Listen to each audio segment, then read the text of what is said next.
আসসালামু আলাইকুম, আশা করি সবাই ভালো আছেন। সো আজকের ভিডিওটা যে টপিকটা নিয়ে সেটা হইতেছে আমরা অনেকেই অনলাইন থেকে কোনো কিছু কিনতে বা সেল করতে গিয়ে স্ক্যামের শিকার হয়ে থাকি। সো আজকের ভিডিওতে আমরা এমন একটা মেথড দেখব, অনলাইন থেকে কোনো কিছু কিনেন বা কোনো কিছু সেল করেন তাহলে আপনার টাকাটা পুরোপুরি সেফ থাকবে। সো এর জন্য আমরা যেটা কাজটা করবো, ফার্স্টে যে কোনো একটা ব্রাউজার ওপেন করবো। আমি একটা ব্রাউজারটা ওপেন করতেছি, আপনার সেলে ক্রম বা অন্য কোনো ব্রাউজার ইউজ করতে পারেন। সো আপনার ব্রাউজার আসার পর এখানে আপনার alzali.com এই ওয়েবসাইটটা ওপেন করবেন। ওয়েবসাইটটা ওপেন করার পর আপনাদের সামনে এরকম ইন্টারফেস শো হবে। সো এর আগে আমরা আলোচনা করি আলজালি যে ওয়েবসাইট আছে, ওয়েবসাইটটার কাজটা আসলে কি। আলজালি ওয়েবসাইটটার কাজটা হইতেছে আপনি যখন কারো কাছ থেকে কোনো কিছু কিনবেন তার ইউআইডি নিয়ে তার সাথে একটা অর্ডার ক্রিয়েট করবেন। যত টাকার প্রোডাক্ট কিনতে চান তত টাকার একটা অর্ডার ক্রিয়েট করবেন।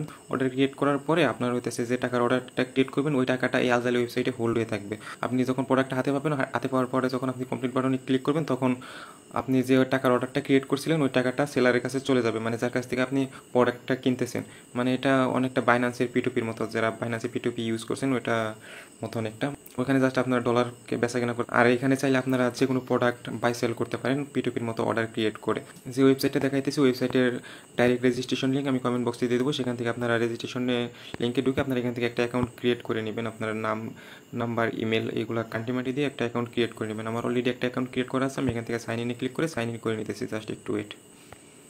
সো অ্যাকাউন্টে লগ ইন দেওয়ার পরে আমাদের এরকম ইন্টারফেস শো হইতেছে, যেখানে আমার ব্যালেন্স 200 টাকা শো হইতেছে। আমি এর আগে এখান থেকে ব্যালেন্স ডিপোজিট করে রাখছি। আপনারা যারা নতুন অবস্থায় অ্যাকাউন্ট ক্রিয়েট করবেন তাদের এখানে ব্যালেন্স ইউজ থাকবে।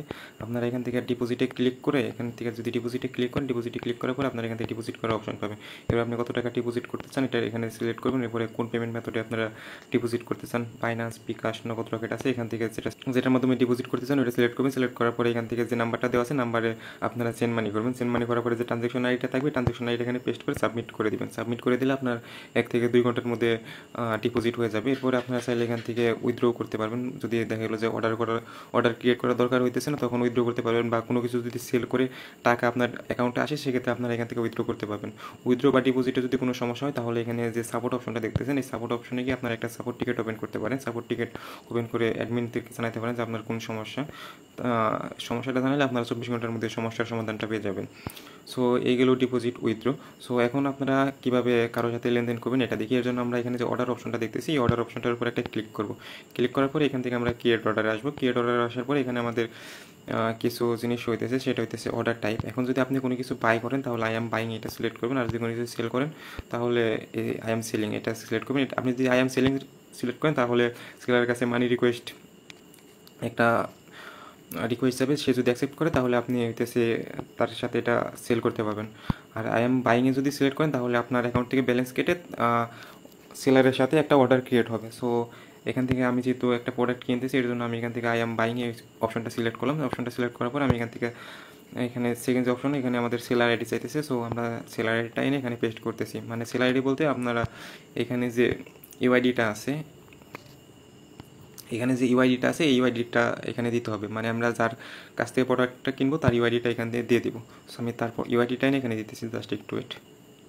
সো যে সেলার তার কাছ থেকে আমি ইউআইডিটা আনছি, ইউআইডিটা নিয়ে আমি একটা অর্ডার ক্রিয়েট করি। সো এখান থেকে অর্ডারে আসবো, অর্ডারে আসার পরে এখান থেকে ক্রিয়েট অর্ডারে আসবো। ক্রিয়েট অর্ডারে বসে এখানে আই এম বাইংয়ে থাকুক, এখানে আমরা সেলারের আইডিটা দিয়ে দেবো। সো এরপরে আপনার অর্ডার নামটা সিলেক্ট করতে হবে। আপনি অর্ডারে একটা নাম দিয়ে দেবেন। আমি যেহেতু একটা টি শার্ট কিনতেছি এর জন্য টি শার্ট দিয়ে দিলাম। এরপরে আমরা এখানে কত টাকার অর্ডারটা ক্রিয়েট করতে চাই ওই অর্ডারের অ্যামাউন্টটা দিয়ে দেবো। এখানে আমি 110 টাকার টি শার্ট কিনতেছি এর জন্য 110 টাকা দিয়ে দিলাম। এরপর আমার এখানে ডেলিভারি ফি অ্যাড করে দেবো। ডেলিভারি ফি কত, 80 টাকা। আর এখানে যদি আপনার ডেলিভারি ফি অ্যাড করা দরকার হয় তাহলে আপনার ডেলিভারি ফি আলাদা করে অ্যাড করবেন। ডেলিভারি ফি আলাদা করে অ্যাড করলে হবে কি, আপনার প্রোডাক্টটা যদি রিটার্ন করে দেন তাহলে আপনার যে মেন অ্যামাউন্ট এই মেন অ্যামাউন্টটা আপনার কাছে ব্যাক চলে আসবে, অ্যান্ড ডেলিভারি ফি যেটা আছে ডেলিভারি ফিটা সেলারের কাছে চলে যাবে। সো এখানে আপনার ডেলিভারি ফি আলাদা দেওয়ার ট্রাই করবেন। এরপরে কুরিয়ার আইডি যেহেতু আমাদের কাছে না এই জন্য কুরিয়ার আইডিটা দেবো না। এরপর আমরা এখানে আমাদের একটা মেল দিয়ে দেবো। এখানে মেল দেওয়ার পর এখানে আমি আমার নাম্বার, এরপরে এখানে আমি আমার অ্যাড্রেস দিয়ে তারপরে অর্ডারটা ক্রিয়েট করবো। সো আমি এখানে আমার নাম্বার অ্যান্ড অ্যাড্রেসটা দিয়ে দিতেছি, জাস্ট একটু ওয়েট। সো নাম্বার অ্যাড্রেস দেওয়ার পর এখানে আমাদের একটা পাসওয়ার্ড দিতে বলতেছে। এখানে আপনারা অবশ্যই একটা নতুন পাসওয়ার্ড দিবেন। যে অ্যাকাউন্টে যে পাসওয়ার্ড ইউজ করছেন ওই পাসওয়ার্ড এখানে ইউজ করবেন না, কারণ এই পাসওয়ার্ডটা যদি আপনারা অর্ডার ক্যান্সেল করা দরকার হয় তখন আপনাদের এই পাসওয়ার্ডটা সেলারের কাছে শেয়ার করা দরকার হতে পারে। সো আমি এখানে সিম্পল একটা পাসওয়ার্ড দিয়ে দিতেছি 112233। আপনারা যে পাসওয়ার্ডটা দেবেন পাসওয়ার্ডটা মনে রাখবেন, পরবর্তীতে এটা কাজে লাগবে অর্ডার কমপ্লিট বা ক্যান্সেল করতে গেলে। সো আমি এখান থেকে ক্রিয়েট অর্ডারে ক্লিক করতেছি। সো ক্রিয়েট অর্ডারে ক্লিক করার পর আমরা যদি এখন অ্যাকশন আসি তাহলে দেখতে পাবো যে আমাদের একটা অর্ডার ক্রিয়েট হয়ে গেছে। এখন আমরা যদি ব্যালেন্সটা চেক দিই তাহলে আমরা দেখবো যে আমাদের অ্যাকাউন্ট থেকে ব্যালেন্সটা কেটে নিচ্ছে। আমরা যে অ্যামাউন্টের অর্ডারটা ক্রিয়েট করছিলাম ওই অ্যামাউন্টটা এখানে ওয়েবসাইটে হোল্ড হয়ে আছে। সো এখন আমরা এখানে অ্যাকশনে যদি আসি তাহলে দেখতে পাবো যে এখানে ক্যান্সেল অ্যান্ড ডিটেলস রিপোর্ট এগুলো আসতেছে। সো এখন এটা সেলারের অ্যাকসেপ্ট করা পর্যন্ত ওয়েট করি। সো সেলারে এখানে আমাদের যে অর্ডারটা সে এখানে অ্যাকসেপ্ট করছে। অ্যাকসেপ্ট করার পরে আমরা এখানে কয়েকটা অপশন দেখতে পাচ্ছি, একটা হচ্ছে কমপ্লিট, একটা হচ্ছে রিকোয়েস্ট ক্যান্সেল। এখন যদি আমরা এখান থেকে অর্ডারটা কমপ্লিট করে দিই, এখান থেকে যদি এখন অর্ডারটা কমপ্লিট করে দিই তাহলে এখানে যে অ্যামাউন্টটা আছে 190 টাকার অর্ডার ক্রিয়েট করছিলাম আর 4.75 টাকা হইতেছে এটার যে অর্ডারটা ক্রিয়েট করছি অর্ডারটার ফি কাটতেছে। সো এখন যদি আমরা এখান থেকে অর্ডারটা কমপ্লিট করে দিই, কমপ্লিট করে দিলে আমাদের যে অ্যামাউন্টটা আছে অ্যামাউন্টটা যে সেলার ওনার কাছে চলে যাবে। আর এখান থেকে যদি আমরা সেলারের কাছে ক্যান্সেল রিকোয়েস্টের জন্য আবেদন করি তাহলে সেলার যদি অ্যাকসেপ্ট করে তাহলে আমরা যে ডেলিভারি ফিটা অ্যাড করছিলাম ওই ডেলিভারি ফিটা শুধু সেলারের কাছে চলে যাবে, অ্যান্ড মেন যে অ্যামাউন্টটা আছে ওই অ্যামাউন্টটা আমাদের কাছে চলে আসবে। আর পুরো অর্ডার যদি ক্যান্সেল করার দরকার হয় তাহলে সেলারকে বলবেন ক্যান্সেল করার জন্য। সেলার যদি নিজের সেলারের ওইখান থেকে ক্যান্সেল করে তাহলে আপনার যে 190 টাকায় আপনার অ্যাকাউন্টে ব্যাক চলে আসবে। সো আশা করি বুঝাইতে পারছি জিনিসটা আসলে কীভাবে কাজ করে। এখান থেকে যদি আপনি অর্ডারটা কমপ্লিট করেন তাহলে পুরো টাকাটা সেলারের কাছে চলে যাবেন। এখান থেকে যদি রিকোয়েস্ট ক্যান্সেলে পাঠান তাহলে আপনার সেলার যদি এখান থেকে অ্যাকসেপ্ট করে তাহলে আপনার যে মেন অ্যামাউন্ট, যে অ্যামাউন্টের প্রোডাক্টের টাকাটা আপনার কাছে ব্যাক চলে আসবে। এখান থেকে যে আপনার প্রোডাক্টের টাকাটা আপনার কাছে ব্যাক চলে আসবে। আর এখান থেকে যে ডেলিভারি ফি, এই ডেলিভারি ফিটা সেলারের কাছে চলে যাবে।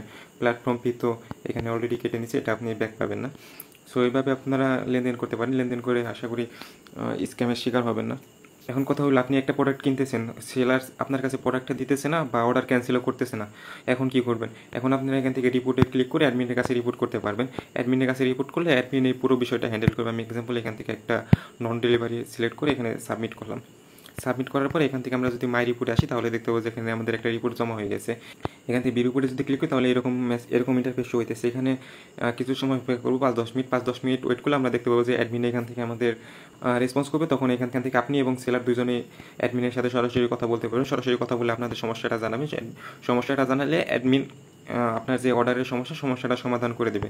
সো এক্সাম্পল আমি আমার অর্ডারটা হাতে পাইছি, হাতে পাওয়ার পর এখন আমি চাইলে অর্ডারটা কমপ্লিট করে দেবো। এখন যদি কমপ্লিট করে দিই তাহলে আমাদের এখানে পাসওয়ার্ড চাইতেছে। আমরা অর্ডার ক্রিয়েট করার সময় যে পাসওয়ার্ডটা দিয়েছিলাম ওই পাসওয়ার্ডটা দিয়ে আমাদের অর্ডারটা কমপ্লিট করতে হবে। সো কমপ্লিট বাটনে এখন যদি ক্লিক করি তাহলে আমার পুরো ব্যালেন্সটা সেলারের কাছে চলে যাবে। সেলার চাইলে এখান থেকে উইথড্রোতে ক্লিক করে যে কোনো সময় তার ব্যালেন্সটা উইথড্র করে নিতে পারবে। এখান থেকে যদি উইথড্রোতে আসি তাহলে দেখতে পাবো যে এখানে বিকাশ নগদ উপায়গুলো পেমেন্ট মেথড আছে উইথড্র করার জন্য। এগুলোর মাধ্যমে সে যখন মন চায় তখন উইথড্র করে নিতে পারবে। সো আজকের ভিডিওতে এটা দেখানোর ছিল যে আপনারা অনলাইনে যে লেনদেনগুলো করেন ওইগুলো কীভাবে আপনারা সিকিউরভাবে লেনদেন করবেন যাতে স্ক্যামের শিকার না হয়। সো কারো কোনো কিছু বুঝতে অসুবিধা হলে কমেন্ট করতে পারেন। আর ভালো থাকবেন সবাই। আসসালামু আলাইকুম।